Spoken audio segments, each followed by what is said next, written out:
Hi, welcome to Amiyas kitchen. ഇന്ന് നമുക്ക് പുതുമയുള്ള നല്ല ടേസ്റ്റി ആയിട്ടുള്ള ഒരു റൈസ് തയ്യാറാക്കി എടുക്കാം. ഇതിലുള്ള റൈസ് തയ്യാറാക്കുന്ന സമയത്ത് നമ്മൾ ഇതിൽക്ക് സബോള, ഇഞ്ചി, വെളുത്തുള്ളി, മസാലപ്പൊടികളോ ഒന്നും യൂസ് ചെയ്യുന്നില്ല. ഇതിൽക്ക് മസാലപ്പൊടികൾ നമ്മൾ ചിക്കൻ ഫ്രൈ ചെയ്യാൻ വേണ്ടി മാത്രമാണ് യൂസ് ചെയ്യുന്നത്. അപ്പോൾ അതുകൊണ്ട് തന്നെ ഇത് ഉണ്ടാക്കിയെടുക്കാൻ നല്ല എളുപ്പമാണ്, കഴിക്കാനും നല്ല ടേസ്റ്റാണ്. ഇതെൻ്റെ ഒരു ഫ്രണ്ട് ഉണ്ട്, അസ്ന, ആൾ തന്ന റെസിപ്പിയാണ്. അപ്പോൾ ട്രൈ ചെയ്ത് നോക്കിയപ്പോൾ നല്ല ടേസ്റ്റ് ഉണ്ടായിരുന്നു. അപ്പോൾ നിങ്ങളായിട്ട് ഷെയർ ചെയ്യാമെന്ന് വിചാരിച്ചു. അപ്പോൾ നമുക്ക് നോക്കാം ഇതെങ്ങനെ തയ്യാറാക്കുന്നതെന്ന്. അതിന് വേണ്ടിയിട്ട് ഞാനിവിടെ ഒരു 1 കിലോ ചിക്കൻ എടുത്തിട്ടുണ്ട്. ഇത് ഞാൻ നന്നായിട്ട് കഴുകി വൃത്തിയാക്കി അതിൻ്റെ തൊലിയൊക്കെ കളഞ്ഞ് അതിൻ്റെ വെള്ളമൊക്കെ നന്നായിട്ട് ഡ്രൈ ചെയ്തെടുത്തിട്ടുള്ളതാണ്. ഇതിലേക്ക് ചിക്കൻ എടുക്കുമ്പോൾ വലിയ കഷ്ണങ്ങളാക്കി മുറിക്കുന്നതാണ് നല്ലത്. ഞാനിപ്പോൾ ഇവിടെ ഒരു ചിക്കൻ 4 കഷ്ണങ്ങളാക്കിയിട്ട് ആണ് മുറിച്ചെടുത്തിട്ടുള്ളത്. ഇനി നമുക്കിതൊന്ന് മാരിനേറ്റ് ചെയ്തെടുക്കാം. ഇത് മാരിനേറ്റ് ചെയ്യാൻ വേണ്ടിയിട്ട് ഞാനിവിടെ സിമ്പിൾ മസാലയാണ് യൂസ് ചെയ്യണത്. അപ്പോൾ അതിന് വേണ്ടിയിട്ട് ഞാനിവിടെ ഒരു 1 ടീസ്പൂൺ മുളക് പൊടി എടുത്തിട്ടുണ്ട്. പിന്നെ ഒരു 1/2 ടീസ്പൂൺ കാശ്മീരി മുളക് പൊടി എടുത്തിട്ടുണ്ട്.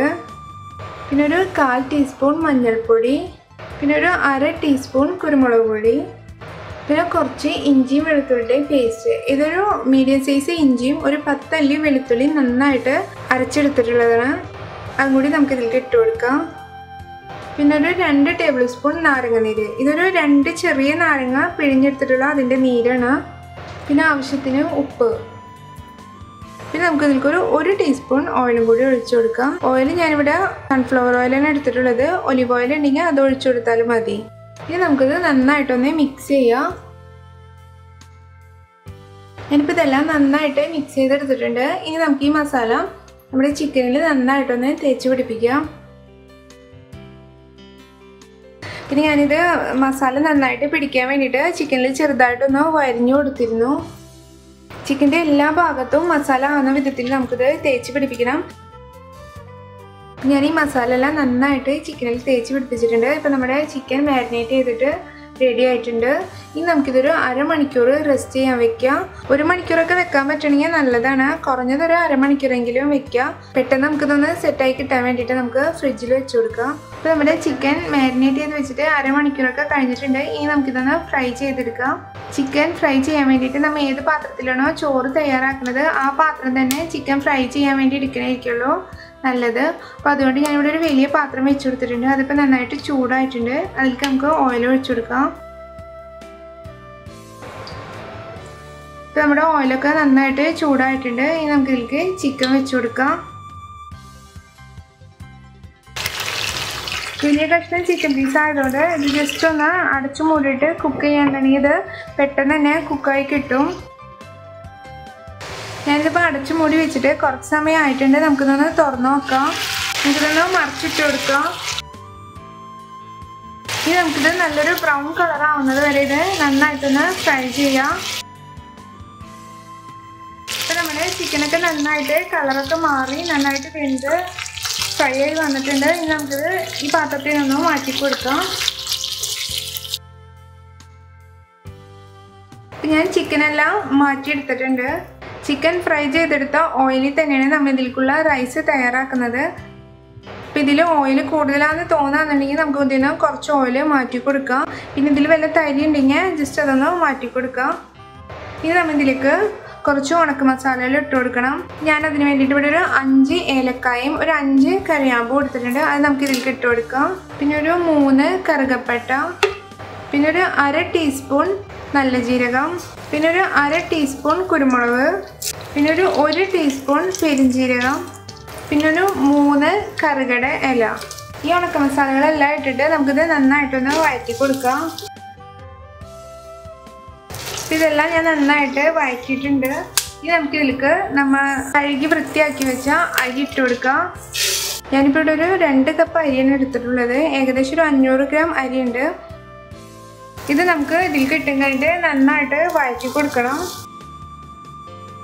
ഇപ്പോൾ നമ്മുടെ റൈസൊക്കെ നന്നായിട്ട് വഴറ്റി വന്നിട്ടുണ്ട്. ഇനി നമുക്കിതിലേക്ക് കുറച്ച് ടൊമാറ്റോ പേസ്റ്റ് ചേർത്ത് കൊടുക്കാം. ഞാനിപ്പോൾ ഇവിടെ ഒരു 5 ടേബിൾ സ്പൂൺ ടൊമാറ്റോ പേസ്റ്റ് എടുക്കുന്നുണ്ട്.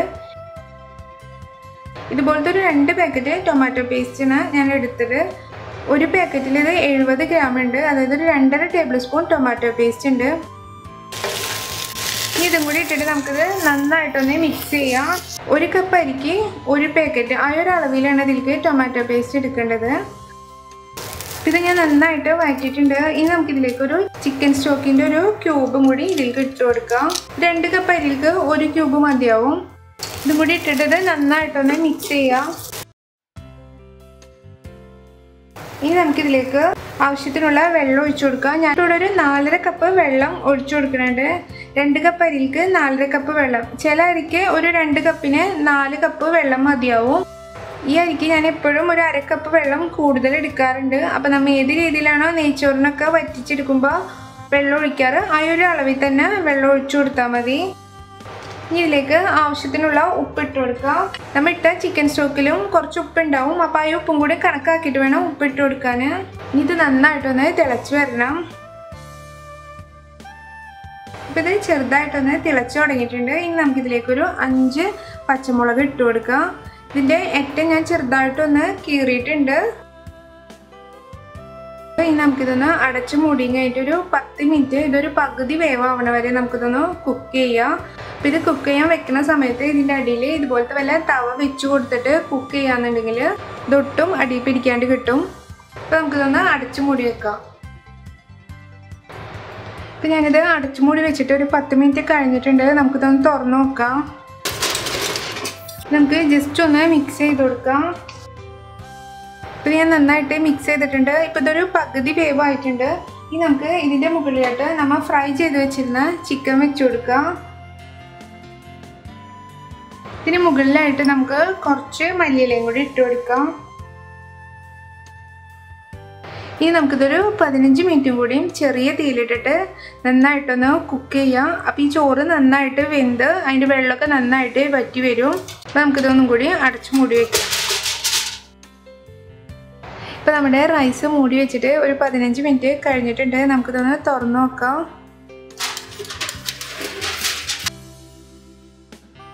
നമ്മുടെ റൈസൊക്കെ നന്നായിട്ട് വെന്തിട്ടുണ്ട്. നമ്മുടെ ചോറ് റെഡി ആയിട്ടുണ്ട്. ഇനി നമുക്കിത് സെർവ് ചെയ്യാം. ഇത് നമുക്ക് ടൊമാറ്റോ സൽസയുടെയും സലാഡിൻ്റെ ഒപ്പം സെർവ് ചെയ്യാം. ടൊമാറ്റോ സൽസയുടെ റെസിപ്പി ഞാൻ ഇതിനു മുമ്പ് അപ്ലോഡ് ചെയ്തിരുന്നു. അതിൻ്റെ ലിങ്ക് ഞാൻ ഡിസ്ക്രിപ്ഷൻ ബോക്സിൽ കൊടുക്കുന്നുണ്ട്. അപ്പോൾ ഇത് വളരെ എളുപ്പത്തിൽ ഉണ്ടാക്കാൻ പറ്റുന്ന ഒരു റൈസാണ്. സൂപ്പർ ടേസ്റ്റാണ് കേട്ടോ. അപ്പോൾ എല്ലാവരും ഇതൊന്ന് ട്രൈ ചെയ്ത് നോക്കി നിങ്ങളുടെ അഭിപ്രായം അറിയിക്കുക. ഇഷ്ടപ്പെട്ടാൽ ഷെയർ ചെയ്യാനും ലൈക്ക് ചെയ്യാനും സബ്സ്ക്രൈബ് ചെയ്യാനും മറക്കരുത്. താങ്ക്